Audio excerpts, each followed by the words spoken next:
Cents Per Mile, featuring Charles Gracie and Paul Gibson, with loads of recruiting and marketing experience and backed by the largest driver audience in the world. We deliver carriers the driver perspective, find solutions, and help make sense. Welcome to Cents Per Mile. I'm Charles Gracie. And I'm your co-host, Paul Gibson. What are we talking about today, Charles? The culture tax, toxic leadership, and is it killing retention? And the answer probably is going to be yes. Yeah, I mean, a lot of people, there's that old cliche of like, people don't quit their jobs, they quit their bosses. But I mean, there's things that make jobs good and things that make jobs bad. It's just interesting to talk about how much leadership plays a role in that, especially, whether you're managing a fleet, whether you're managing an office, just in general, culture matters. You used to nickname yourself Captain Culture. You had a culture wall. I still have it. It's just not on my set anymore. It's in front of me. I get to get reminded of the importance of culture every day when I look up. Fair enough. All right. Well, before we do that, we got to do the same thing we do every time.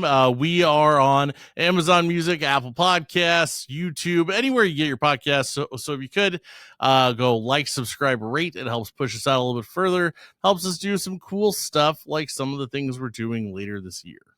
You can also go to centspermilepodcast.com. You can suggest a topic to be a guest or even to become a sponsor. Sponsor?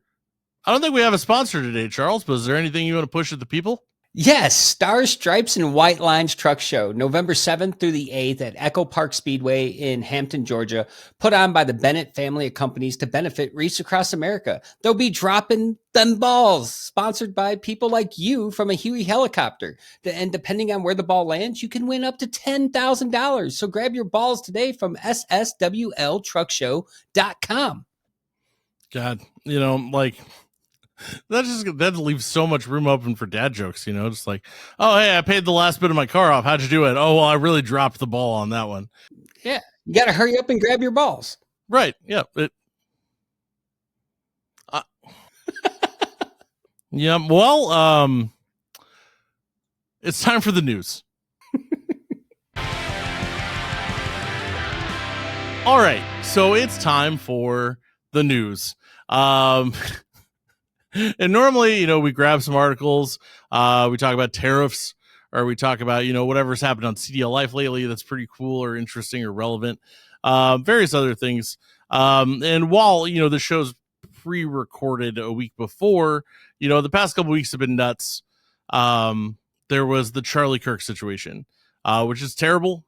And then there was the Jimmy Kimmel situation, which is not so terrible, but also a kind of terrible, just a different kind of terrible, not to equate them, but like they're both a problem.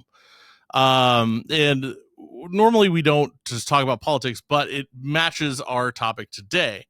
And a big part of it is communication, not just communication, but actually listening to people and hearing them and not just listening to figure out when you're supposed to respond. Yeah, it's kind of like when you talk to your wife and they want to just be heard. You don't have to do anything. You just have to hear them. Yeah. You didn't do that very well. Yeah, I've that's true. That's why I'm not married, but I have also talked to Carrie and I could say that there's a little bit more to it than that. But I mean, that's the thing though, is in the workplace, it's really easy from a leadership role to kind of shout down commands and micromanage and stuff. But like at the same time, as an employee, you shouldn't be afraid to speak in the workplace. So like Charlie, he had his ideas. He went around, he discussed, he debated, whether you agreed with him or not, he held conversations. And you should be able to have conversations, whether you disagree with the other person or not. That's what it's all about.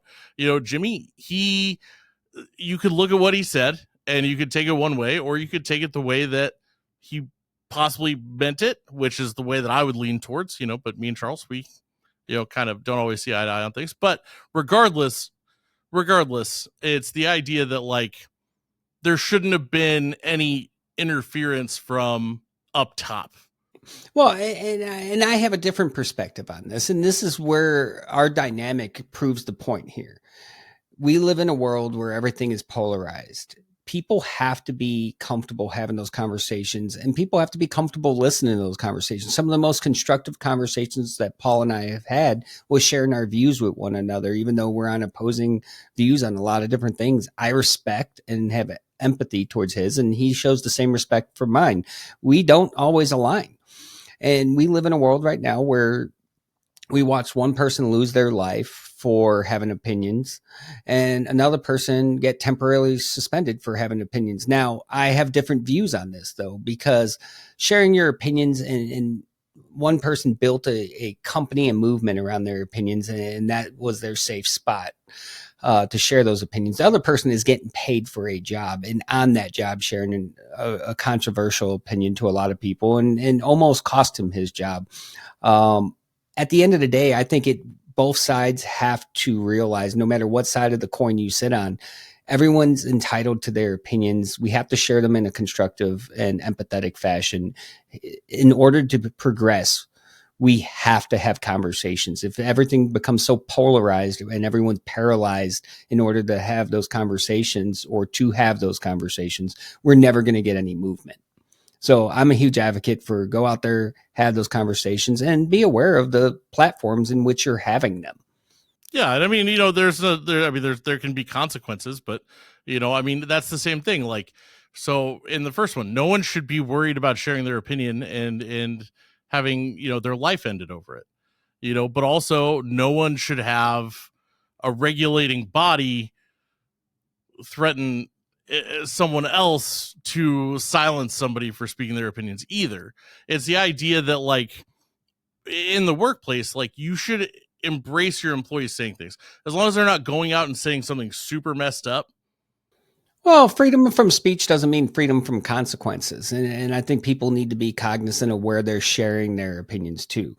I'll use myself, for example. I have tons of opinions. I keep a lot of them to myself because I have an employer and I have a brand, and I have to be cognizant of not alienating anyone. So where I have opinions, I choose which ones I want to share. And some of them I just keep to myself and keep in my own house. And it's resulted in me still being employable. Right. And I think but there's also something to be said, like, from the standpoint of, Brennan Carr and the FCC saying what he said on that podcast, and then immediately those affiliates backing down. Whether you see that, however you see that, the idea is that, like, as an employer, when it comes to internal things, your employees should feel comfortable saying whatever they need to say or whatever they want to say that will help move things along. Obviously, if you have an employee that sits down and they're like, hey, eat, like beep, beep, beep here, or whatever obscenities, or says something, that's a harassment, like, clearly that's bad. But, like, as far as conversations goes and opinions about things, as far as, like, the way things are working inside of the company, that's the difference between actually saying you have an open door and actually having an open door. Well, I think open door refers more to your concerns about the company, not your personal beliefs. But I do think both. Right. Have well, I was taking that, taking it out of context. It happens turning often. it. Well, no, taking it and turning it. That's twisting wow, it. Yeah, we're not even gonna, yeah. I hear you. I was taking it, relating it to today's topic. Mm-hmm. That's why we're talking about this on the show, which we normally don't go this far. Yeah, I mean, but yeah, you're making my case. But it's time to get behind the desk with Tenstreet.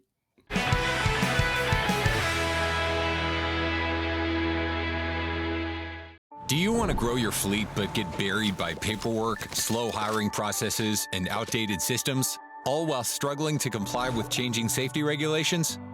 Enter Tenstreet, the all-in-one platform that simplifies driver lifecycle management by bringing marketing, recruiting, onboarding, safety, and retention together in one place. Tenstreet coordinates and streamlines all your operations. Post to dozens of job boards at once. Speed time to hire with pre-population and AI to get more full applications faster. And manage the entire post-hire process, from cutting costs with online onboarding to integrating all safety data into one dashboard. to improving retention through thoughtful engagement. Whether you have 1 truck or 1,000, our expert team is here to help. Sleep soundly knowing you can pass an audit, attract needed drivers, and achieve your business goals. Join the thousands of carriers using Tenstreet. Sign up for a demo today. Get ready for the Stars, Stripes, and White Lines Truck Show, November 7th and 8th at Echo Park Speedway in Hampton, Georgia. Jeeps, motorcycles, and show trucks so shiny you can check your freedom in the reflection as the biggest and baddest big rigs from across the nation battle it out for the title of World's Most Beautiful Truck. Hear the ripping riffs of trucker turned country star Tony Justice. This show's got balls, hundreds of them, and we're going to drop them from a Huey military helicopter to support wreaths across America and a chance to win $10,000. If this doesn't excite you, you might as well move to Canada, so start your engines and we'll see you there. All right, now it's time for Make Sense, and we're bringing in my friend, Robert Pierson from Mesilla Valley Transportation. Robert, welcome back to Cents Per Mile. Guys, great to talk to you again. Excited to talk to you. You say that now, but we're going to get a little bit into the weeds on this one, but I think it's important with everything happening in the world, with everything happening in the culture shifts in trucking or workplaces in general. It's hard not to have a conversation about culture without talking about toxic leadership traits and what can make or break a retention effort, which in most cases is the leadership. Oh, absolutely. If you're in any type of leadership role, I don't care if it's of a project, a job title, an organization, what have you, your ability to communicate and more than anything, get feedback from others is what separates a good manager from, quite frankly, a toxic manager. Yeah.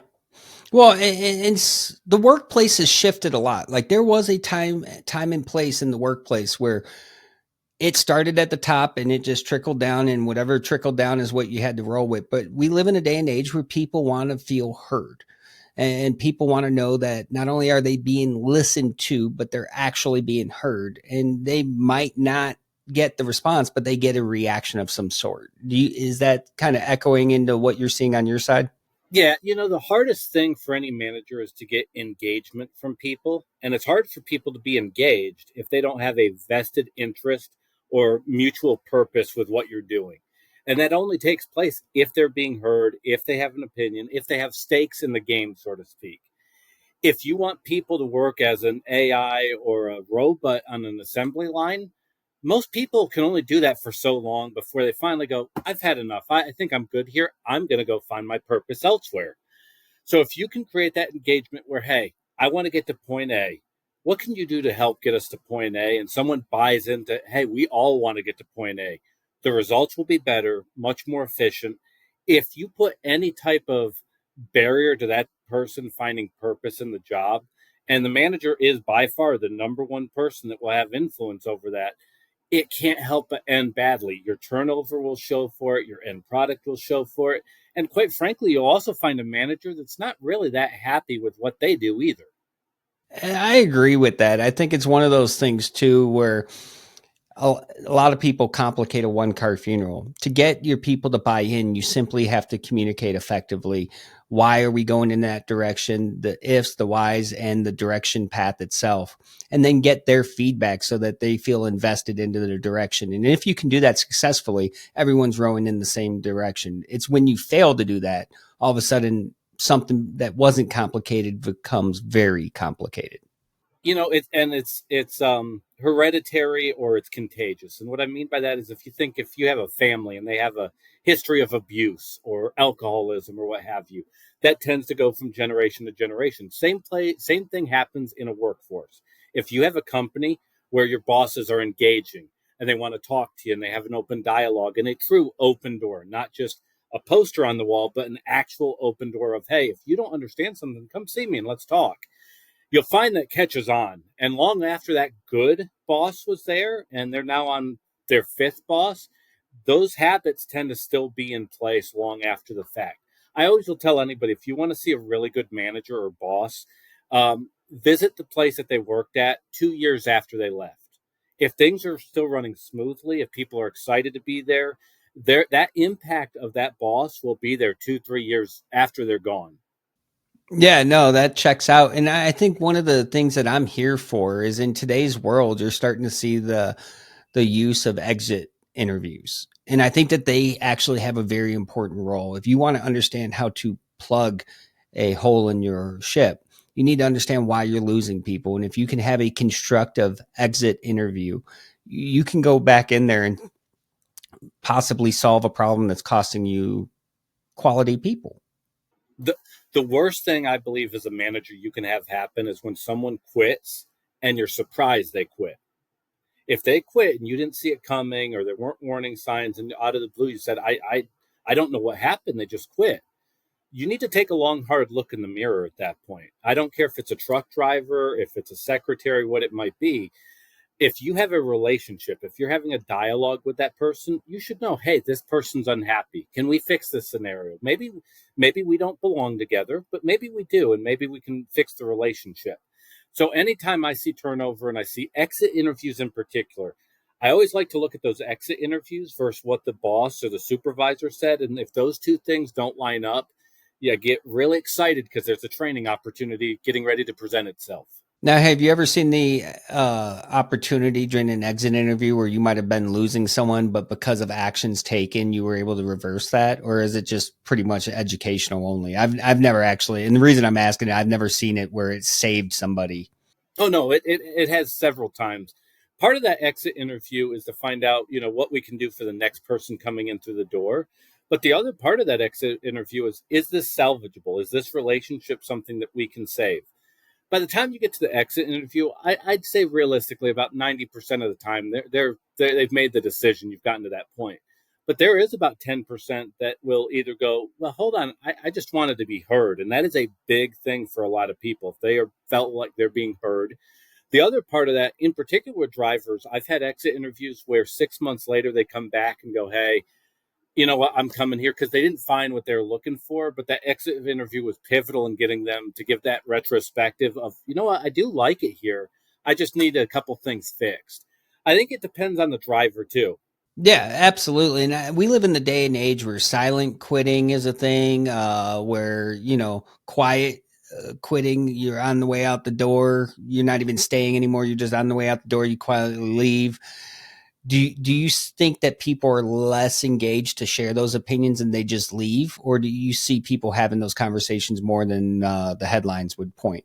So what's interesting is specific to drivers, newer drivers with less than 5 years in the industry tend to want to talk a lot.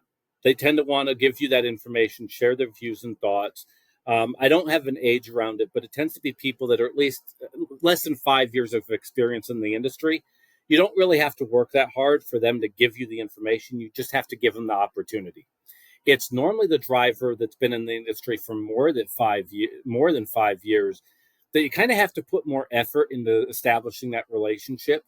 Some of it they may be dejected from a previous employer that you had nothing to do with, but they're beat up by the industry. Part of it may be that, you know what, I'm not going to get listened to. It doesn't matter. I'm going to go ahead and you got to try and work to build that relationship. So one of the things we work with our fleet managers is, look, do they have a spouse? Do they have a favorite team? Build a relationship where you're not in a transactional deal, but you're physically talking to them and learning about them as a person. So when something bad happens, you get that opportunity. Like the actual concept of treating them like a name and not a number. So I would ask though about quiet quitting. Do you think how much of quiet quitting comes from almost like not a fear, but a defeatedness to go have a conversation because you feel like it won't matter, or you feel like you're just gonna straight up get fired anyway for complaining? And then at that point, from a management standpoint, whether it be with the driver or anybody, when someone's quiet quitting, obviously you're not hearing from them a lot. What is the difference between micromanaging and not taking action on someone quiet quitting to make them, to get ahead of it? How do you navigate that? It's weird, since this term quiet quitting has come into existence. We've gone through a boom of freight into a 3-year freight recession. So quiet quitting in our industry in the boom of freight was an employee thinking, you know what, I can find better out here. I'm good to go. I would say that term has morphed over the last 3 years to where what you've talked about is It's more a defeatist attitude of it ain't going to get any better. What's the point? And that's happened over the last 3 years with the freight industry.